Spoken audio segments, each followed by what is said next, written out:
The banging didn't even stop when I opened the door. There, on my driveway, stood Karren, Aldridge, head of our HOA and queen of unsolicited opinions, pounding her clipboard like it owed her money. Her pastel sweater was too bright for 7 in the morning, and her scowl could have curdled milk. "Wesley," she snapped, not even letting me get a word in, "you need to stop the garage renovation immediately. It's not in compliance with HOA aesthetics and you didn't get approval from the board." I blinked. "Karren, this is my property. I'm not even in the HOA," she laughed. Actually laughed. "That's not how it works. Your house is within the boundary lines. The HOA charter includes your street." "No, it doesn't," I said, arms crossed. "I read the plat map before I bought. This house was excluded. I'm not under your jurisdiction." She shoved her clipboard toward me. "We voted on it last year. The board decided to annex your side of the street. You should have gotten the notice. It's in effect." "You can't just decide that," I said. "That's not how property law works." Karren's eyes narrowed. "If you don't stop construction, we'll fine you, daily. And if you don't pay, we'll put a lien on your property." That's when I realized this wasn't just her usual busybody routine. She was serious. The thing was, I had finally saved up enough to convert my dusty, unused garage into a home workshop.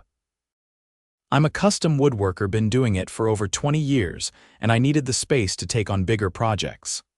I'd pulled permits, hired a licensed contractor, and followed every city guideline. But apparently, I hadn't accounted for Karren and her clipboard crusade. Later that day, a bright yellow warning notice showed up taped to my door. "Unauthorized structure modification," it read, with a supposed fine of $200. Every single day I continued work. I took a breath, called my contractor, and told him to pause the job. Not because I was giving in, but because I needed time to hit back. By the weekend, I was at the county assessor's office with printed records, plat maps, the original neighborhood development agreement, and a very helpful clerk who confirmed what I already knew. My property was never under HOA control. Never had been. Never could be without a formal annexation process, which required my written consent. Karren just didn't like that I was outside her little kingdom. I returned home, documents in hand, to find 2 more violation notices taped to my garage. And this time, a faded pink envelope slipped under my door. Inside was a letter, typed in all caps like a ransom note, demanding I appear before the HOA board next Thursday to explain my blatant disregard for community standards. I grinned. I was going to show up all right, with the truth. And a few extra surprises. HOA story, HOA stories, Homeowners Association stories. Thursday night came with an early rain, the kind that drums against the gutters and makes the streetlights buzz. I parked a block away from the clubhouse just to avoid the line of golf carts and SUVs already filling the lot. The HOA board meetings were held in a converted recreation room with beige carpet and folding chairs that always smelled faintly of mildew and lemon disinfectant. I stepped in with a manila folder under one arm and my phone in the other. I had started recording the moment I left my truck. Not because I expected a confrontation, because I was counting on one. Karren was already at the folding table in front, her back straight and her mouth twitching like she smelled something foul. Beside her sat the usual crew. Gordon, the treasurer who once tried to ban garden gnomes. Denise, the secretary who typed everything like it was going into the congressional record. And Rick, who everyone knew only joined the board to get out of babysitting his grandkids. The chairs behind them were mostly filled, about 20 residents, some curious, some annoyed, a few clearly there just to see if anything entertaining happened. I didn't bother sitting. "You're late," Karren said, tapping a pen on a stack of papers. "It's 7 o'clock, I replied. "The exact start time listed on the letter you shoved under my door." She ignored that. "We'll begin the disciplinary review for non-compliance." I raised my hand. "Before you waste everyone's evening, I have a few documents you'll want to see." She opened her mouth, but I kept going, stepping forward and laying the folder on the table. Here's a certified copy of the original plat map from the county. It shows the HOA's jurisdiction ends at the property line 2 houses down from mine. Here's the neighborhood development agreement, which lists the parcels included under your governance. Mine isn't one of them. And here's a letter from the county assessor confirming my property hasn't been annexed and can't be without my consent, which I have never given. Denise leaned in and started reading. Gordon looked confused. Rick was already rubbing his temples. Karren didn't blink. That may be your interpretation. It's not an interpretation, I cut in. It's a legal boundary. Your so-called vote to annex my street, it has no legal standing. You can't expand the HOA's authority without following the municipal annexation procedure. You didn't file any petitions. No public hearing, no city council approval, you just sent out a flyer and assumed it was enough. Murmurs started in the back rows. I have the flyer right here, I said, pulling out a copy. It says, and I quote, "The board has voted to include all properties on Sycamore Lane into the HOA effective immediately. No legal notice. No attachment to the city's planning commission. Just a unilateral decision based on nothing." Karren's jaw tightened. You don't understand how these things work. I think you're the one who doesn't understand, I said. You've been sending me fines, threatening liens, and publicly accusing me of violations when you have zero authority over my land. That's coercion. And if you try to act on those threats like filing a lien, you'll be committing fraud. Denise looked up suddenly. Wait, you sent him fines? Multiple, I said, turning to the crowd. One every day for the last week, $200 each. All based on a false claim that I'm under HOA rule. A man in the back stood up.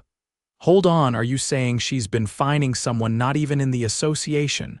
Yes, I said, and I'm not the first.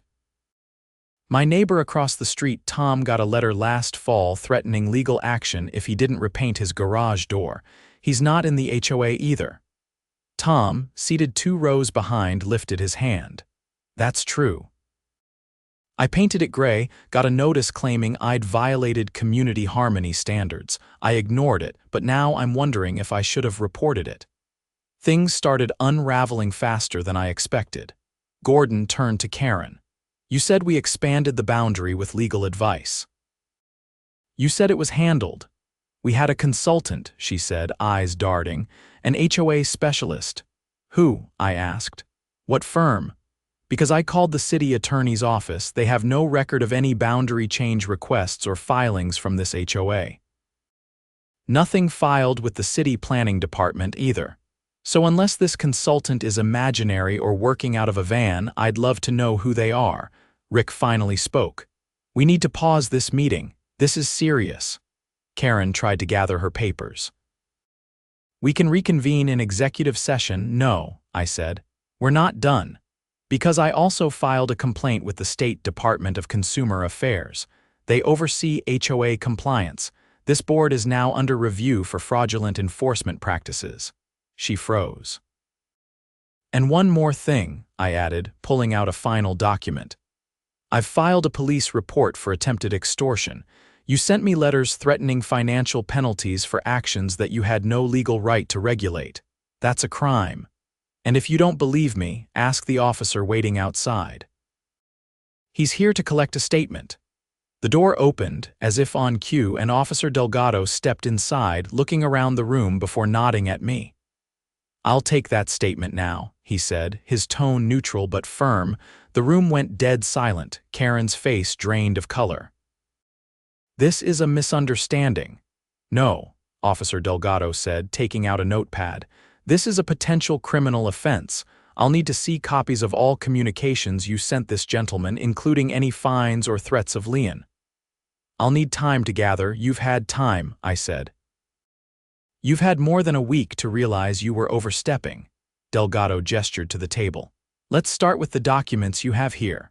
I stepped back, letting the officer work. Residents were whispering now, some in disbelief, others clearly enjoying the show. Tom clapped once. Someone else laughed nervously. I caught Denise's eye. She looked down immediately. 2 days later, I got a call from a local news reporter who'd heard about the meeting. Apparently, someone in the audience had recorded the whole thing and passed it along. A few phone calls later, my story was on the evening broadcast under the headline, "Homeowner Stands Up to Rogue HOA." The city council got involved next. Turns out, Karren had tried something similar 5 years earlier with a different section of the neighborhood, but no one pushed back hard enough. This time, they had full documentation and a police report. The HOA board was ordered to halt all enforcement actions outside their legal boundaries.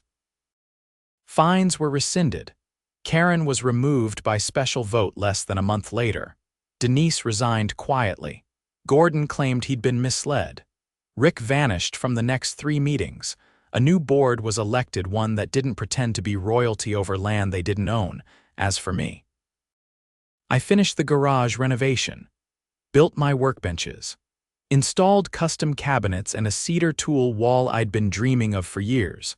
Sometimes, when I'm out sanding a slab of walnut with the garage door open, I still see Karren walking her dog on the other side of the street. She never makes eye contact. I don't mind, I've got nothing left to prove. The workshop's done. My name's clean, and the clipboard army, they don't come around anymore. It had been 3 weeks since the board had been forced to abandon their phantom annexation stunt, and I'd nearly finished sealing the cabinets in my new workshop when the certified letter arrived. I opened it with a utility knife, expecting some leftover paperwork from the HOA's collapse. Instead, it was from the county district attorney's office. The letter was a formal notice. They were launching a criminal investigation into misuse of authority, falsification of legal notices, and attempted extortion. The complaint I filed, combined with Officer Delgado's findings and the community testimonies that had poured in after the HOA meeting, had triggered a deeper review. Apparently, mine wasn't the only property Karren had targeted. I set the letter down and leaned against the workbench, arms crossed, heart pacing a little faster now. This wasn't just about overstepping boundaries anymore. This was going to court. 2 days later, I received a call from an investigator with the district attorney's office. He asked if I'd be willing to provide further documentation and any recordings I had. I said yes before he could finish the sentence. When he arrived, he wore an unassuming gray jacket and carried a black leather folder. He didn't waste time. "We're building a case," he said, flipping open a notepad. "Turns out your HOA president may have been issuing fake liens and forging board approvals for nearly 2 years. I raised an eyebrow. "She forged approvals?" He nodded. "We've already spoken to a few former board members who say their signatures were added to letters they never saw. Some of those letters were used to pressure homeowners into paying compliance fees that were never recorded in official HOA accounts." I pulled out the bin I'd been keeping under my workbench. It had every notice, envelope, and letter Karren had ever sent me, all organized by date. I handed it over. "She was sending those out under the HOA's letterhead," I said, "but I noticed something off. Some had her personal email address listed at the bottom instead of the HOA's." He took them carefully. "That's going to help a lot." By the following week, subpoenas had been issued. Karren's home was searched. Denise's laptop was seized. Gordon, who had claimed ignorance during the meeting, was now cooperating fully, apparently eager to avoid charges himself. That weekend, something unexpected happened. My doorbell rang at a little past 9 in the morning. Standing on my porch was a man I didn't recognize, mid-60s, weathered hands, a faded mechanic's jacket. He introduced himself as Calvin, a former resident of the neighborhood. "I used to live on Hawthorne Drive," he said. "Back when the HOA was just getting off the ground." I invited him in, and he sat at the edge of one of my shop stools, looking around the garage with quiet admiration. "Karren find me out of my home," he said after a moment. "I had a classic car I kept under a canvas cover. She claimed it was an eyesore, sent me violations every week. Eventually, I sold the car just to catch up on the fees. Then she threatened to foreclose for unpaid dues I didn't owe. I moved out a year later. I felt something settle in my stomach. "You ever try to fight it?" he laughed dryly.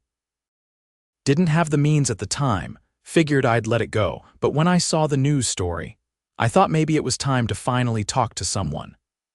I called the investigator right then and invited Calvin to share his story officially.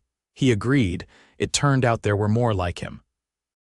A single mother who'd been charged thousands for a backyard trampoline. A retired couple who paid a noise abatement fee after a neighbor complained about their wind chimes, an HOA policy that had never been approved or recorded. All of them came forward. By the time the district attorney formally filed charges, the list included wire fraud, falsifying public records, and criminal conspiracy to commit extortion. Karren was indicted. Denise was facing accessory charges. Gordon took a plea deal in exchange for his testimony. The trial was set for early spring.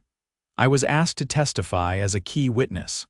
The courtroom was colder than I expected, and the fluorescent lights made everything feel flat and exposed. Karren sat at the defense table, no clipboard this time, just a legal pad and two attorneys whispering into her ears. She didn't look at me when I entered. The prosecutor, a sharp-eyed woman named Marla, walked me through everything.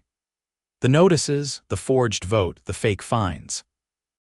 She laid out how Karren had created an illusion of authority where none existed, then used that illusion to bully and manipulate homeowners. When it was the defense's turn, they tried to spin it as a misunderstanding. Karren supposedly believed she had the power to annex properties and was simply enforcing community values. Her lawyers claimed she had consulted an out-of-state HOA consultant who gave her bad advice, but the prosecution brought receipts literally. A local notary testified that Karren had brought documents for signature under false pretenses. A forensic accountant showed how several compliance fees had been routed directly into a personal account under Karren's name. And then there was the smoking gun, an internal email Denise had forwarded when the investigation began, in which Karren wrote, "They won't check the boundaries, no one ever does." 3 days into the trial, the jury deliberated for less than 4 hours. The verdict was unanimous. Guilty on all counts. Karren was sentenced to 7 years, with a minimum of 4 before parole eligibility. Denise received 18 months for her role in processing the falsified notices. Gordon, having cooperated at every step, was sentenced to community service and banned from holding any administrative position in a housing association for 10 years. The judge, a no-nonsense man with a voice like gravel, had the final word. This court finds that the defendant abused the trust of her neighbors, manipulated the system for personal gain, and caused real harm under the guise of community service. Let this serve as a reminder that no one is above the law, even those with clipboards. The courtroom was silent as the bailiff led Karren away. Afterward, I walked out into the sunlight, feeling lighter than I had in months. The air was crisp and the sky clear, as if the entire neighborhood could finally breathe again. Back home, I installed a brass plaque above my workbench. It read, "Know your boundaries." The HOA was restructured under county supervision. A new charter was drafted, one that required all board actions to be recorded, published, and approved through a verified digital system overseen by a third-party administrator. Residents now had veto power through direct vote. No more secret meetings, no more fake policies, and Sycamore Lane. It remained independent. Neighbors started waving again. Some even stopped by to ask for help refinishing old furniture or building custom shelving. I didn't charge them. We had all been through enough. One evening, as I was cleaning sawdust off my planer, Tom leaned over the fence and asked if I'd ever considered running for city council.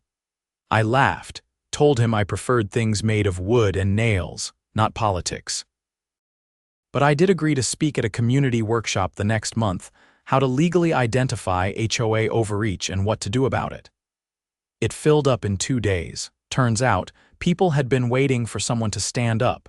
I just happened to have the time, the receipts, and the stubbornness to do it. A month after the trial, the neighborhood felt unrecognizable, and not just because of the new board or the absence of pastel sweaters and unsolicited citations. The air had shifted. People who used to keep their heads down now stood a little taller. Lawns still varied in length, paint colors didn't quite match across every house, and nobody seemed to mind. There was something comforting about that. Like the neighborhood had finally remembered it wasn't a gated kingdom, it was a place where people lived. I was halfway through building a custom armoire for a couple up the street when I got a call from the new HOA president, a guy named Marcus, who just moved in from Colorado. He was a soft-spoken IT consultant and the kind of person who asked before assuming. He wanted to meet, not to enforce anything but to ask for help drafting clearer language in the HOA's new policy handbook. "We're trying to make things transparent," he said, standing in my garage with a yellow notepad tucked under his arm. "And we want to include a section for residents who aren't under our jurisdiction, just so there's no confusion again." I appreciated the gesture and told him I'd help, but I also made it clear that I wouldn't be joining the HOA, not now, not ever. He chuckled and didn't push. That same week, the county prosecutor reached out again. They'd uncovered something else while combing through the HOA's old records, something they hadn't caught before. It wasn't just about fines or fabricated votes. It was about money, a lot of it. Apparently, during her tenure, Karren had been quietly funneling security improvement fees into a private LLC registered under her cousin's name. The LLC, on paper, was contracted to provide neighborhood surveillance equipment, cameras that never materialized, monitoring systems that didn't exist. Over 4 years, over $80,000 had been paid from the HOA's budget to this phantom company. No one thought to question it, the prosecutor said over the phone. It was listed under home safety initiatives and buried deep in the annual summary. I asked if the new board was aware. They weren't, not yet, but they would be. By the next morning, the county's financial crimes unit had launched a secondary investigation. The LLC's address turned out to be a UPS store in a strip mall 3 towns over. No office, no staff, just a P.O. box and a stack of shell documents. A week later, Karren was indicted again, this time for financial fraud and embezzlement. Her cousin, who had signed the LLC registration, was charged as an accessory. The judge from the original trial was assigned to oversee the new case, and he didn't look pleased when Karren was brought back into his courtroom in cuffs. "This court is not a revolving door," he said, glaring over his glasses. "You had an opportunity to come clean. Instead, you used a position of trust to steal from your neighbors. You will answer for that." Her public defender tried to blame the scheme on administrative confusion, but the paper trail was airtight. HOA dues had been siphoned for years into a shell entity run by family. No services rendered. No equipment purchased, just bank transfers and cover-ups. This time the sentence was harsher. 5 additional years, consecutive to her previous sentence. Her cousin received 2 years and was ordered to pay restitution. The community, once again, watched the trial unfold, this time with less shock and more resolve. Several residents volunteered to review the HOA's financials going forward. Marcus brought in a third-party accounting firm to audit every transaction. And any new spending required dual signatures and public notice. I thought that would be the end of it. But then, late one afternoon, I got a knock at my door. It was a woman in her early 40s, dressed in a charcoal blazer and carrying a city-issued laptop bag. She introduced herself as Claire Benton with the City Planning and Zoning Department. "I've been reviewing land use documents for the area," she said, "and I came across something odd. Your property permit history doesn't match the official zoning logs." I invited her in, and she opened her laptop at my kitchen table. What she showed me made my skin crawl. 2 years ago, Karren had submitted a zoning amendment request on my behalf. It was a forged application claiming that I had voluntarily agreed to reclassify my parcel as part of the HOA's common interest development. The document included a falsified signature and a fake notary stamp. It had never gone through the full approval process, which is why it didn't hold up legally, but it had been entered into the city's preliminary review files. That's how she tried to justify the annexation vote. She'd forged city documents in my name. Claire looked up from her laptop. We're escalating this to the district attorney's office. Forging a zoning application is a Class B felony in this state. The third indictment came 2 weeks later. This time, the charges were federal. Because the forged application had been submitted through an interstate digital portal, the jurisdiction crossed state lines. The FBI got involved. When Karren was brought into court again, she looked thinner, as if the weight of her schemes had finally caught up to her. Her attorney barely said a word. The evidence was overwhelming. The forged notary was a dead giveaway. The real notary had retired 5 years earlier and lived in Arizona. The judge didn't waste time. Miss Aldridge, he said, you have now been found guilty of multiple counts of fraud, forgery, financial misconduct, and criminal deception. Your actions were not only unethical, they were calculated and malicious. You did not simply break the law.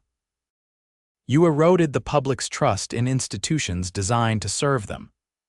He sentenced her to an additional 9 years in federal prison, to be served concurrently. Combined with her earlier convictions, she would not be eligible for parole until she was nearly 70. When the final verdict was read, there was no applause, just a long collective exhale. After that, the neighborhood moved on. The HOA, now stripped down to its essential functions, focused on actual maintenance. Broken sprinklers were fixed, streetlights were replaced. The new board even held monthly Q and A sessions in the park, open to everyone. I was asked to speak at one of them. Reluctantly, I agreed. Standing under a canvas gazebo with a microphone that kept crackling, I looked out at a group of neighbors I barely knew a few months ago. I told them what I'd learned, not just about laws and plat maps, but about how easy it is for power to go unchallenged when no one's paying attention. I told them that rights aren't always taken, they're sometimes given away out of habit, out of silence, out of fear of causing trouble. But trouble, I said, is exactly what keeps things honest. Afterward, people came up to shake my hand. A woman brought me a pie. Someone's kid asked if I could build them a treehouse. I said maybe. That night I sat in my garage, the doors open to a warm breeze. The armoire was done, standing tall in the corner, ready for delivery. The workshop smelled of cedar and linseed oil, and for once there were no notices taped to the door. No threats, no clipboard, just peace. And the knowledge that the next time someone tried to pull what Karren had pulled, they'd be met with a neighborhood that knew its rights, its boundaries, and its worth. Justice had been served not just in court, but in the hearts of the people who finally stood up.